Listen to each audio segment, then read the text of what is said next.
바닷속에 1200년 가까이 잠들어 있던 도시가 최근 들어 그 모습을 서서히 드러내고 있습니다. 바로 투니스 헤라클레이온. 이곳은 고대 이집트와 그리스가 만났던 특별한 무역항이었는데요. 어떤 이유로 이 도시가 가라앉았고 어떤 이야기를 품고 있는지 궁금하시죠? 오늘은 수중 고고학자 프랑크 고디오 팀이 찾아낸 이 놀라운 해저 도시에 대해 알아보겠습니다. 1999년 해양 고고학자 프랑크 고디오가 이끄는 탐사팀이 이집트 북부 해안 나일 삼각주 인근을 조사하던 중 바닷속에서 커다란 건물 흔적을 발견했습니다. 처음에는 여기가 정말 전설로만 전해지던 투니스 헤라클레이온인가 싶었다고 해요.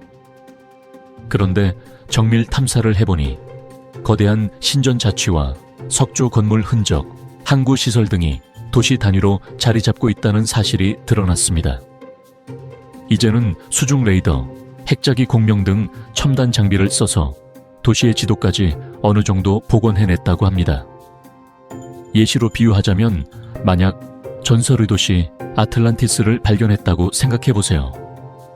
물속에 들어가서 상상 속에만 있던 오래된 도시의 벽, 기둥, 조각상이 눈앞에 펼쳐진다면 얼마나 신기하고 흥미진진할까요? 프랑크 고디오 팀이 딱 그런 경험을 실제로 했던 거죠. 투니스 헤라클레이온은 나일강 삼각주가 지중해와 만나는 지점에 위치해 고대 무역의 중간 기착지 역할을 했습니다. 이집트 안쪽 나일강 주변에서 생산된 곡물금 파피루스가 바다로 빠져나갈 때, 그리고 반대로 그리스 페니키아 등 지중해 지역에서 온 상품이 이집트 내부로 들어갈 때 모두 이 항구를 거쳐서 왔다 갔다 했다는 거죠.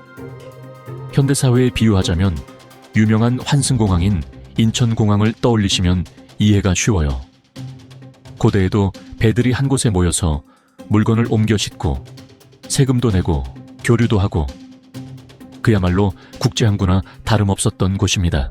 하지만 이 도시가 단순한 무역 중심지만은 아니었습니다. 그 배경에는 이집트와 그리스 문화가 뒤섞인 시대가 있죠. 바로 헬레니즘 이집트라고 부르는 시기였는데, 알렉산드로스 대왕 이후 프톨레마이오스 왕조가 들어서면서 이집트 곳곳이 그리스 문화와 깊이 결합되었던 겁니다. 이 흐름을 조금 더 파악해야 왜 투니스 헤라클레이온이 지중해 세력에게도 이집트 내부에도 중요한 가치를 가졌는지 이해할 수 있습니다. 기원전 4세기쯤 알렉산드로스 대왕이 이집트를 포함해 거대한 영토를 정복했습니다. 그런데 알렉산드로스가 갑자기 세상을 떠나자 장군들이 영토를 나누어 가지게 됐죠. 그중 한 인물인 프톨레마이오스가 이집트를 차지해 프톨레마이오스 왕조가 시작되었습니다. 이 왕조는 이집트 전통과 그리스 문화를 섞은 헬레니즘 이집트를 발전시켰고, 우리에게 익숙한 클레오파트라 7세도 프톨레마이오스 왕조 출신입니다. 고대 이집트의 여왕으로 알려졌지만 실은 그리스 혈통의 가문이 이집트를 다스렸던 셈이죠. 이처럼 이 시기 이집트는 이집트 신앙, 그리스 문화, 다양한 외국 교류가 뒤섞여 독특한 색채를 띠게 되었습니다. 이 도시 투니스 헤라클레이온도 이집트와 그리스 양쪽에 동시에 중요한 항구였다고 전해집니다.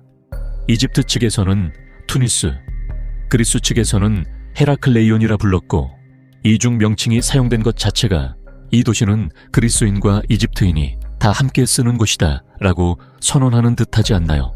이제 대략적인 시대 배경을 알았으니 실제로 투니스 헤라클레이온에서 발굴된 유물들은 어떤 모습이고 어떤 이야기를 담고 있을까요? 다음으로 수중에서 확인된 주요 신전주와 건축물을 통해 이 도시가 구체적으로 어떻게 운영되었는지 살펴보겠습니다. 발굴된 자료에 따르면 이 도시 중심에 있는 신전은 아문에게 봉헌되었다고 합니다. 아문은 태양신과 더불어 이집트 최고신 중 하나로 꼽히는데 헬레니즘 영향을 받으면서 그리스의 제우스와 흔히 동일시되기도 했습니다.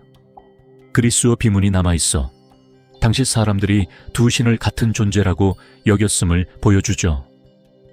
오늘날 이름만 다르고 사실은 같은 인물을 가리키는 경우를 생각해 보시면 됩니다.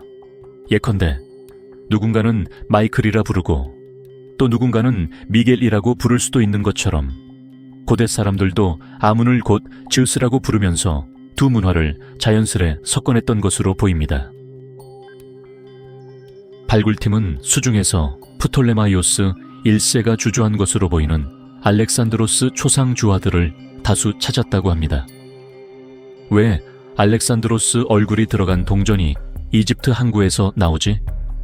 싶지만 사실 이건 왕조가 우리는 알렉산드로스의 정통 후계자라고 홍보하기 위한 수단이었다고 해요. 흥미로운 건 동전 가운데 일부에서 이상한 합금이나 어설픈 문양이 발견되어 위조 가능성이 제기되고 있다는 겁니다. 즉, 당시에도 누군가가 가짜 동전을 유통시켜 어마어마한 이득을 보거나 무역을 교란했을 수 있다는 거죠. 이 도시가 바닷속에 잠긴 가장 대표적인 이유로 학자들은 집안 액상화를 꼽습니다. 나일 삼각주 지역 특성상 토양이 물을 많이 함유하고 있었고 지진, 침식 같은 자연재해가 반복되면서 딱딱했던 땅이 연약한 진흙처럼 변해 내려앉았다는 겁니다. 이 침몰 과정은 한 번에 쾅 하고 가라앉은 게 아니라 수세기에 걸쳐 조금씩 진행됐다고 해요. 기원 전 8세기쯤부터 서서히 무너졌고 결국 기원 후 7, 8세기경 완전히 수몰되어 사라졌다고 합니다. 쉽게 말해 아주 긴 시간 동안 조금씩 침하되다 최종적으로 도시가 잊혀진 셈이죠. 가끔 이슬람 정복과 침몰이 관련 있냐는 궁금증이 생기지만 직접적 연관은 확인되지 않았습니다. 도시가 이미 이슬람 시대가 본격화하기 전 대략 7세기 초중반부터 큰 피해를 입었고 7, 8세기에 완전히 가라앉으면서 역사의 무대에서 사라졌다고 보는 견해가 일반적입니다. 처음에는 인도 상인이 직접 이 도시를 드나들었다고 하는 설도 있었지만 아직 그런 문헌 증거는 발견되지 않았습니다. 다만 목재 상자나 도자기 파편 등에서 인도네시아 계피, 인도 후추가 유입된 흔적이 확인됐습니다. 이는 중개 무역을 통해 동방 물품이 들어온 것으로 보는 게 현재로선 합리적이죠. 결국 그리스 페니키아 상인들이 더 동쪽에서 메소포타미아, 아라비아, 인도 주변에 들여온 상품을 이 도시에서 이집트로 넘겼을 가능성이 큽니다. 또 이집트 내부에 농산물이나 금속, 파피루스가 바깥으로 나가기도 했고요. 이처럼 투니스 헤라클레이온은 당시 고대 세계 무역 네트워크의 한 축이었다고 보는 것이 현재 학계의 대체적인 시각입니다. 현재까지 발견된 부분도 있지만 이곳에는 아직 발굴되지 않은 구역이 훨씬 많다고 하니 앞으로도 더 많은 유물과 건축물이 드러날 겁니다. 이 과정에서 고대 이집트와 그리스, 다른 아시아 유럽 지역이 어떻게 교류하고 영향받았는지 새로운 사실이 계속 나올 가능성이 크다고 하니 우리에게도 흥미로운 소식이 아닐 수 없습니다. 고대 해저 도시를 직접 발굴한다는 건 마치 시간을 거슬러 과거로 여행을 하는 것과 다름없습니다. 투니스 헤라클레이온이 들려주는 이야기는 오늘날 우리에게도 많은 상상과 영감을 선사하죠. 시청자 여러분은 이 도시에서 발견된 어떤 점이 가장 흥미로우셨나요? 댓글에 자유롭게 남겨주세요.